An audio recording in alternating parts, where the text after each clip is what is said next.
Hey guys, guess what? Yeah. I found it! Hilarious. So, we got back from camping and we realized we didn't have the vlog camera. Like, where the heck could it be? So, we had dropped the RV off at Dennis's shop here where we store it. And I had went home, took the twins home and everything, and we didn't have the vlog camera. And it's not focusing. And it's not gonna focus. Anyway, it doesn't need to be focused. It's totally dark. Well, we found it. It was in the truck the whole time. Yeah. Can you guys say the whole time? The whole time. All right, let's go home.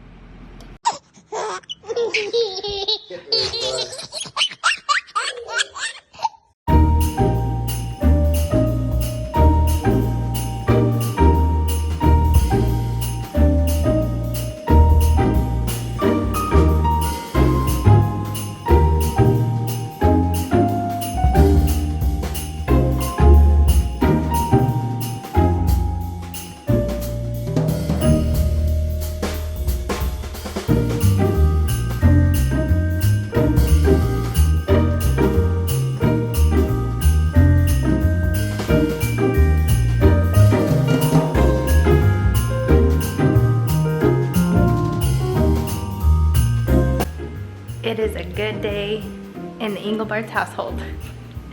I think I said this before, but really today is the first time that I've been able to like get some stuff done while all three kids are napping at the same time. And what I'm doing is going through my giant boxes of Christmas decorations and figuring out what is going to fit my idea of my theme for Christmas this year.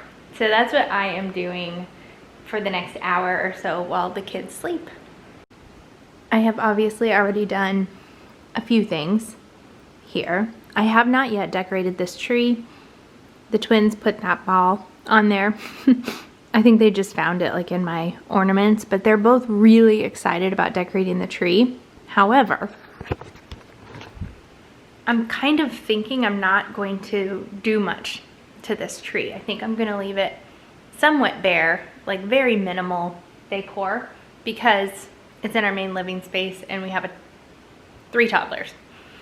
So I think what I might do is have a tree in the twins' room that they can decorate, do whatever they want with it, and then like we can close that door and keep Eloise out of there so that she's not like destroying the Christmas tree.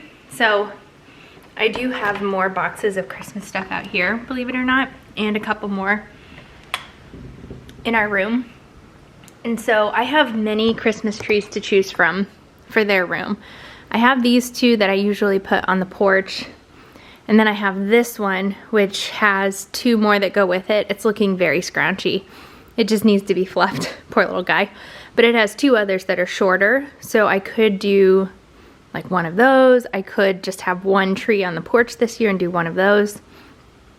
I also have a flocked Christmas tree up here that I usually put on our porch, and I could do that one in their room, but I'm not sold on that idea because it is flocked, so it will be a mess. And then I'm not sure what is in this box, but it looks kind of like a Christmas tree. I don't think that I have another Christmas tree, but I can't remember. That sounds like very American living in excess. Like I can't remember how many Christmas trees I have, but it is arguably my favorite season. So I have accumulated these things. I hang on to things and add to it each year, usually on sale after Christmas is over. So I'm gonna try to figure out what tree I wanna use for their room, and then I have a bunch of decorations that they can choose from to decorate their tree. It should be fun.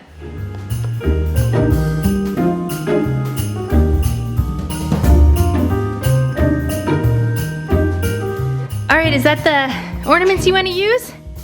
Yeah. Okay.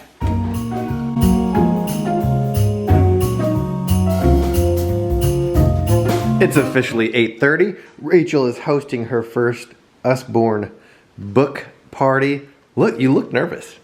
Do I? Yeah, are you?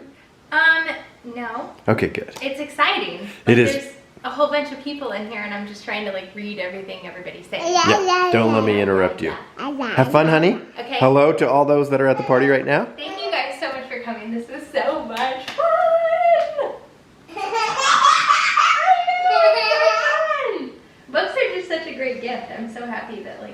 this many people feel the same. Good. Do you ever feel like someone's watching you?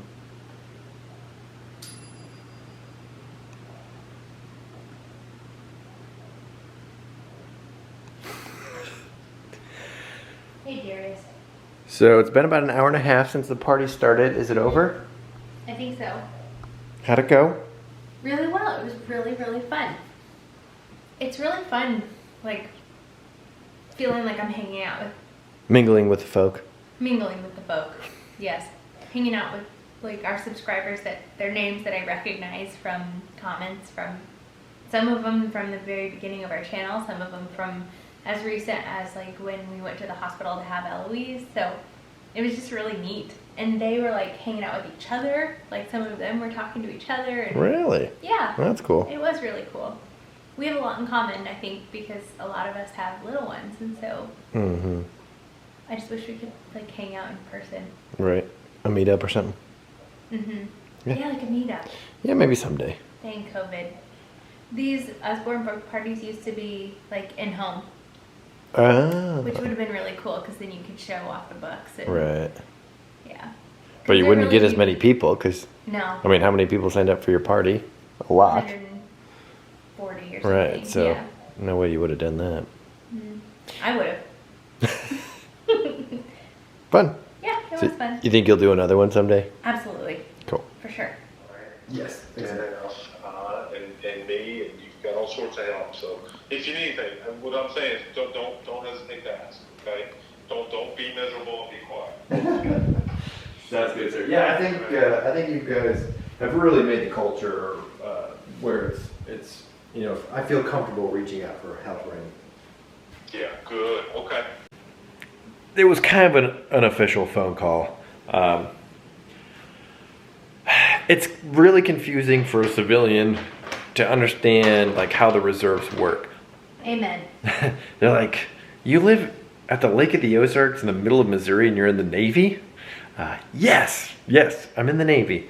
And I drill at the closest facility that has Navy reservists, which is in Springfield, Missouri. But my chain of command, basically the only thing that I'm associated with Springfield is that's where I drill. And they handle like all of our paperwork.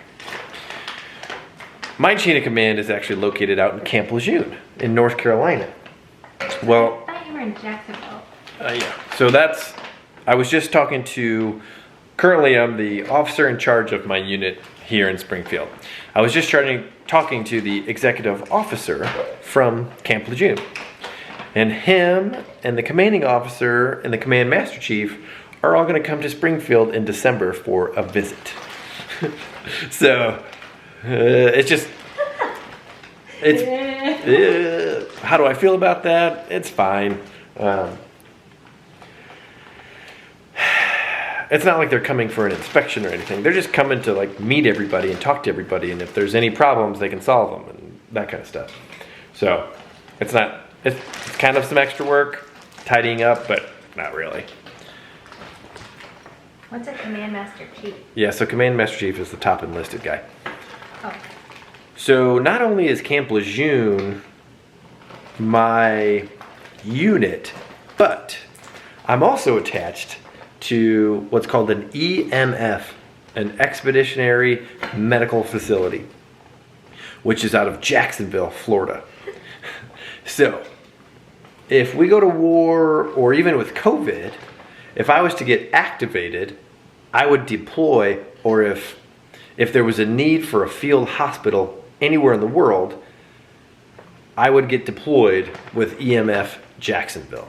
So basically we would set up a field hospital anywhere in the world, and maybe I would be doing eye care. Most likely I would be doing administrative stuff, but who knows? So anyway, so really I have 3, like if you look at my profile sheet, this is a really long clip. I have 3 different, not really chain of commands, but like 3 different people I answer to. Like the local NOSC in Springfield, Camp Lejeune out in North Carolina, and then EMF in Jacksonville, Florida. So I think it's super interesting. Super confusing, but that's how it works. For a civilian, I have no prior experience with military. Like, I have some family that was in the military, but nobody close to me. So until I was a military wife, I had no idea what. I've learned so much already just by being married to you, but I still have so much to learn. Yeah, do. Like those that are truly active duty and for an entire career and like go through multiple, what do you call it when you move? PCSs, multiple PCSs and multiple deployments and things like that probably know way, I know they know way more than I do. Because our experience with the military has been relatively one duty station and then out. and out, yeah, and now a reservist that can drill locally enough that you don't have to like fly somewhere every month.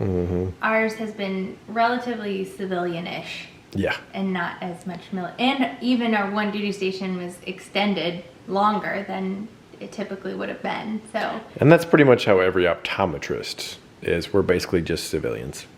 Yeah. But there was some stuff, I mean, and there still is stuff like that you don't experience as a civilian. Like the possibility of being deployed at any moment. And we did think that you were going to be deployed at one point. Multiple points, actually. And I don't know, just like the hierarchy of people that you speak to and the way you have to address certain people because of their rank. And I don't know. There's just a lot that goes into the military. As there should be. As there should be. Do you feel safer? Knowing how structured your military in the United States. Oh, I thought you meant being married to somebody who's in the service. That too. Yes and yes. Good. I'm definitely going to need a haircut before they come. Okay. Okay. Let's get along.